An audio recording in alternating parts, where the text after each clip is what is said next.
दोस्तों, कुछ साल पहले की बात है। मेरे कुछ ऐसे भयंकर शारीरिक प्रॉब्लम्स थे जो मेरे कई सालों के एक हैबिट के वजह से थे, पर मुझे वो प्रॉब्लम्स नॉर्मल लगते थे तब। क्यों?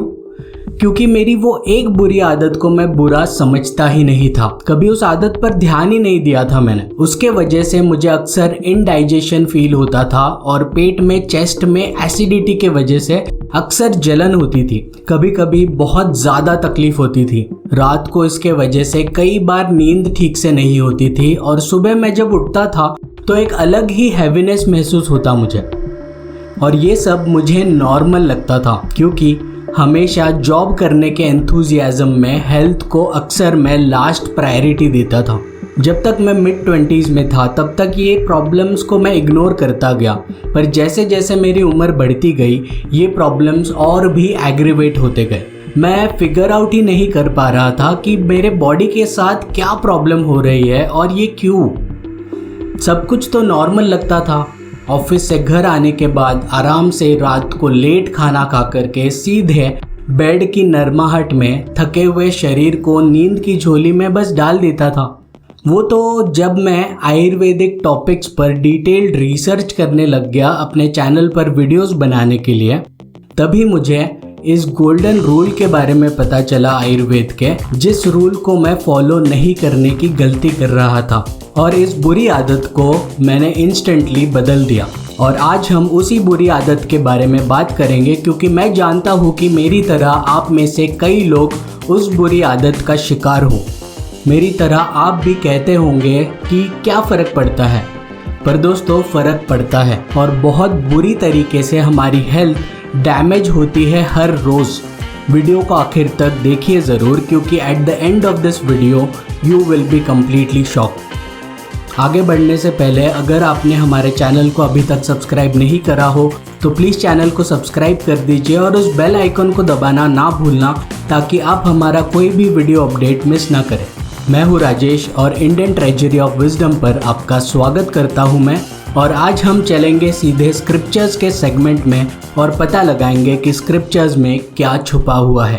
तो दोस्तों, सबसे पहले एक बेसिक चीज़ समझते हैं कि डाइजेशन जो हमारे पेट में होता है वो अग्नि एलिमेंट की वजह से होता है। इसे हम डाइजेस्टिव फायर कह सकते हैं। यही वो डाइजेस्टिव फायर होता है जो हमारे सिस्टम में खाने को ब्रेक डाउन करता है, हमारे शरीर को न्यूट्रिएंट्स देने के लिए। मेरी जो कुछ सालों पहले की बुरी आदत थी, लेट खाना खाना और तुरंत सो जाना, उससे मेरी बॉडी में बहुत सारे चेंजेस होते थे जो मेरे बॉडी को बहुत ब्रूटली हार्म करते थे।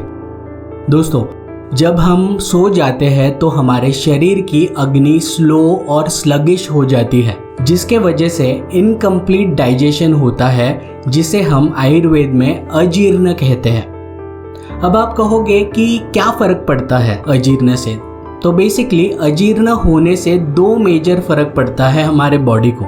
एसिड रिफ्लक्स होता है जिसे हम ऊर्ध्वगामी आम्ल पित्त कहते हैं, और हमारे शरीर में हार्मफुल टॉक्सिन्स भी रिलीज होते हैं जिसे हम आम कहते हैं। सुनने में ये नॉर्मल तकलीफ लग रहे होंगे, बट जब आप इसके डिटेल्स समझोगे कि ये बॉडी को कितने हद तक डिस्ट्रॉय करता है तो आप हक्के बक्के रह जाओगे। खास करके एसिड रिफ्लक्स के प्रोसेस को समझकर, जो मेरे लिए एक बड़ा इंटरेस्टिंग रेवलेशन था।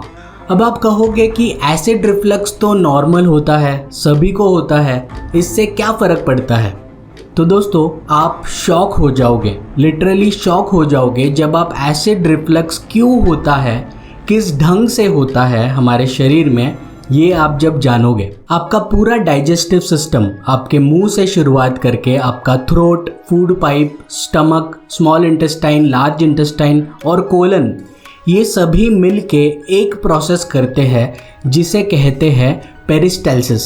बेसिकली पेरिस्टाल्सिस एक वेव लाइक मसल कॉन्ट्रैक्शन होता है जो फॉरवर्ड मूवमेंट करता है फूड का आपके बॉडी में। मतलब आप जो भी खाना आपके बॉडी में ग्रहण कर रहे हो उसे आगे पुश करना। बट इसमें एक कैच है, आपका स्टमक का पेरिस्टाल्सिस और आपके गट का पेरिस्टाल्सिस ये सेम नहीं होता है।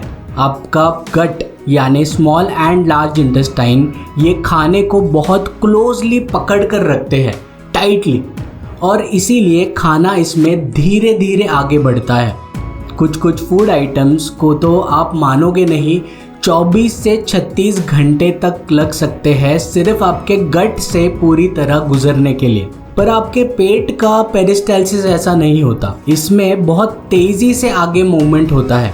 इसका काम होता है कि आपने जो भी खाना खाया हो उसको एक मिल्क शेक की तरह एसिड के साथ मिक्स करके उस मिक्सचर को जल्द से जल्द स्मॉल इंटेस्टाइन तक भेजें, मैक्सिमम 1-2 घंटे में।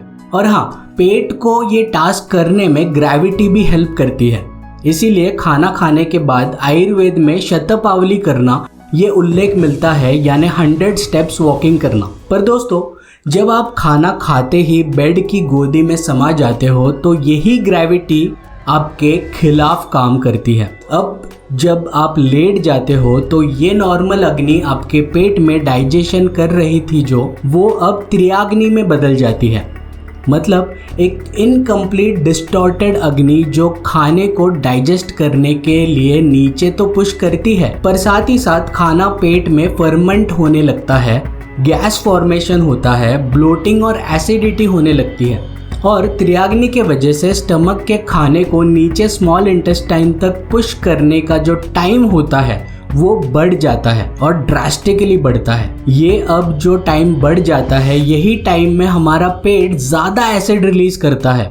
और यही नहीं, एक और बुरी खबर है, जब आप सोते हो तब पेरिस्टाल्सिस का तरीका बदल जाता है काम करने का। आपके पेट और कोलन एरिया का फॉरवर्ड पुशिंग फोर्स बहुत कम हो जाता है और आपके इंटेस्टाइन्स में फॉरवर्ड पुशिंग फोर्स बढ़ जाता है। इसीलिए देखो, जब आप सुबह उठते हो तो आपको एकदम से प्रेशर फील होता है, क्योंकि आपके कोलन का एरिया सुबह उठने के बाद ही एक्टिव होता है। अच्छा, ये जो मैंने अभी बताया, इसका मतलब क्या हुआ? इसका मतलब ये हुआ कि खाना खाते ही अगर आप सिर्फ लेटते नहीं हो बल्कि गहरा सो भी जाते हो तो आपके पेट में का प्रोसेस और ज़्यादा स्लो हो जाता है। इन सब चीज़ों को अगर कंबाइन करके आप अगर देखो तो आपके पेट में बहुत ज़्यादा टाइम तक बहुत सारा एसिड जमा हो जाता है। यही एसिड है जो आपके फूड पाइप में लीक हो जाता है और आपको आपके चेस्ट और खाने की नली में जलन महसूस होने लगती है। इसीलिए आयुर्वेद रेकमेंड करता है कि मिनिमम 3 घंटों का गैप होना चाहिए खाने और सोने में, ताकि आपके पेट में का सारा खाना उतने समय में स्मॉल इंटेस्टाइन तक पहुँचे और आप ऊर्ध्वाग आम्ल पित्त से बचे।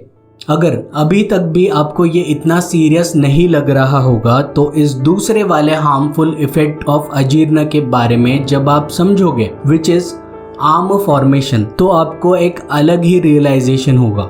चरक संहिता चिकित्सा स्थान 15.35 के हिसाब से शरीर में जब आर्म फॉर्मेशन होता है तब हमारी लाइफ एक्सपेक्टेंसी कम हो जाती है। कैसे?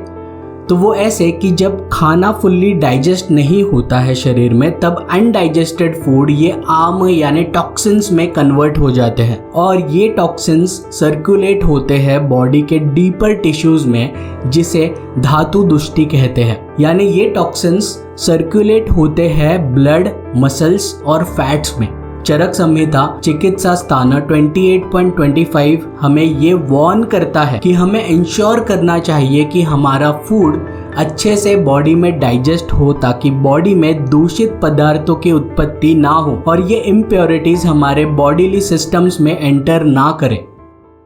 अच्छा, ये तो हुई सिर्फ आम यानी टॉक्सिन सर्कुलेशन और ऊर्ध्वाग आम्ल पित्त यानी एसिड रिफ्लक्स की बात। पर खाना खाते ही सोने की बुरी आदत आपके हेल्थ को रूइन कर रहा है, ये मैंने सिर्फ इन 2 इफेक्ट्स के बेसिस पर नहीं कहा।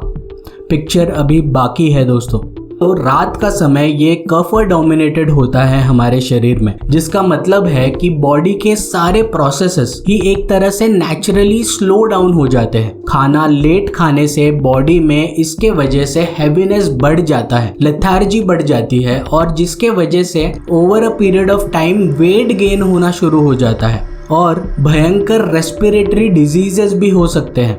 और इतना ही नहीं, आयुर्वेद के हिसाब से हमारे शरीर में का वाइटल एनर्जी जिसके वजह से हम जीवित है, प्राण, ये जब हम सोते हैं तब हमारे शरीर में फ्रीली सर्कुलेट होता है। ये वही प्राण शक्ति है जो हमारे पूरे शरीर को जब हम सोते हैं तब रिपेयर एंड रेजुवेनेट करता है। अब शरीर में डाइजेशन होने के लिए एक सिग्निफिकेंट अमाउंट ऑफ एनर्जी लगती है। जब डाइजेशन और नींद ये दोनों ओवरलैप हो जाते हैं तब प्राण शक्ति को ज़्यादा कॉन्सेंट्रेट करना पड़ता है टुवर्ड्स प्रोसेसिंग द फूड। इसके वजह से हमारे बॉडी के डिटॉक्सिफिकेशन में बाधा आती है और नींद भी ठीक से नहीं होती है। सुश्रुत संहिता उत्तर तंत्र 64.80 कहता है कि बॉडी के स्रोत यानी चैनल्स में प्राण के इक्विलिब्रियम को मेंटेन करने और वाइटल एनर्जी के फ्लो को मेंटेन करने के लिए बॉडी को डिटॉक्सिफाई करना बहुत ज़रूरी होता है।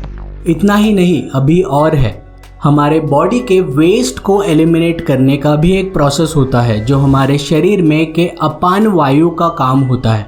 लेट खाने और इमीडिएटली सो जाने से अपान वायु के वेस्ट को एक्सपेल करने का एबिलिटी जो होता है वो कम हो जाता है, जिसके वजह से बाउल मूवमेंट्स इनकम्प्लीट होते हैं और हार्मफुल टॉक्सिन्स बॉडी में रह जाते हैं और नाइट स्वेट्स, बुरे सपने आना और टुकड़ों में नींद होना ये शुरू हो जाता है। सो दोस्तों, 100 बात की एक बात, खाना खाने और सोने में मिनिमम 3 घंटों का अंतर होना ज़रूरी है।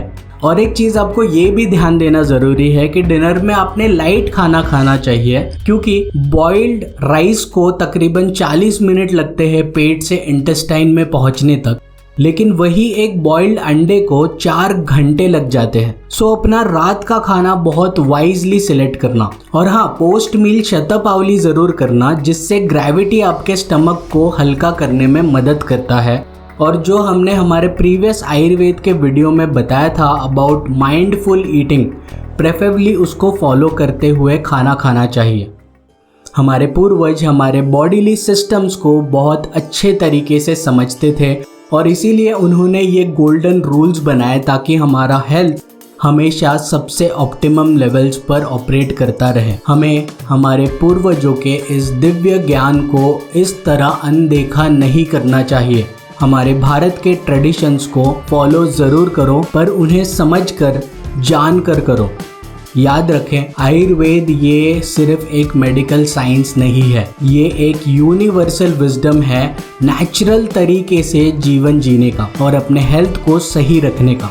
ऐसे वीडियोस आप लोगों के साथ शेयर कीजिए ताकि लोगों को हमारे इन ट्रेडिशंस का सही अर्थ समझ में आए। कमेंट करके मुझे अभी बताइए कि वीडियो आपको कैसा लगा। हमारी रिसर्च को सपोर्ट कीजिए। चैनल को 1 टाइम कंट्रीब्यूट करने के लिए इस नंबर पर आप गूगल पे कर सकते हो। आप किसी भी मनी ट्रांसफरिंग ऐप से इस UPI ID पर ट्रांसफ़र भी कर सकते हो। वीडियो पसंद आए तो लाइक कर दीजिए और अगर आप सीजन्स के हिसाब से सही खाना खाने के पीछे के साइंस को समझना चाहते हो तो हमारा ये वाला वीडियो ज़रूर चेक कीजिए। इंडियन ट्रेजरी ऑफ विजडम के वीडियोस आप प्लीज़ देखते रहिए। थैंक यू दोस्तों फॉर वॉचिंग। जल्दी मिलते हैं अगले वीडियो में, तब तक के लिए नमस्ते।